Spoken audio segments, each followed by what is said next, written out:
Pakinggan po natin ang mensahe ng ating punong lungsod ng Pasig. Mga kasama, palakpakan po natin, Mayor Vico Soto.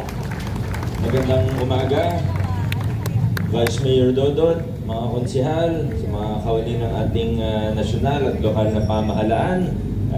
Sa pangunguna ngayong umaga ng ating PIDAO office, maraming salamat po sa inyo. At doon na-miss natin si Ma'am Helen dahil nandun po siya sa National Happy Disability Prevention and Rehabilitation Week sa ating lahat. At nakakatuwa naman dahil paganda rin ang programa ng ating PIDAO. Maraming magandang ginagawa, maraming magandang programa, pero siguro isa sa pinaka-importante sa ginagawa natin yung tulong sa ating mga persons with disabilities, lalo na para sa mga assistive devices, pati na rin dun sa mga artificial limbs natin. Marami tayong nabibigyan ngayon ng bagong hearing aid, ng bagong kamay, bagong paa, at alam naman natin na life-changing ito. Kaya sana sa mga kasama natin sa PIDAO, sa suporta at tulong ng ating City Council at iba pang mga opisina, paigtingin pa natin yung mga programa na ganito. Pero congratulations sa inyo sa lahat ng magandang ginagawa po natin para sa ating mga persons with disabilities. Mamayang alas 9 ng umaga, meron po tayong pre-disaster risk assessment o PIDRA sa aking opisina.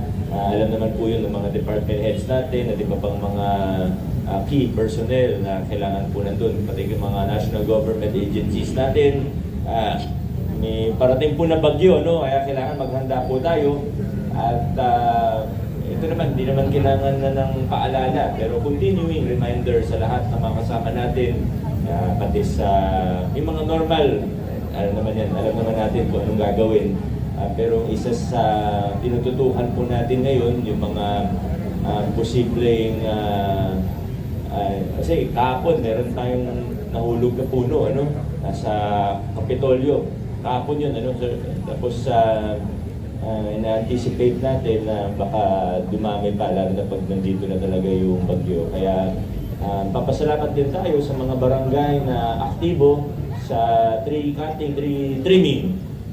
At yung mga hindi naman nila kaya, pumapasok naman po tayo, tumutulong din sa atin ng MMDA, ang DPWH, so team effort po. So mamaya may briefing po tayo at reminders din sa mga tasking po natin. So yun lang po muna, mag-iingat po tayo at maging alerto po tayo. Maraming salamat at adjourn na po tayo.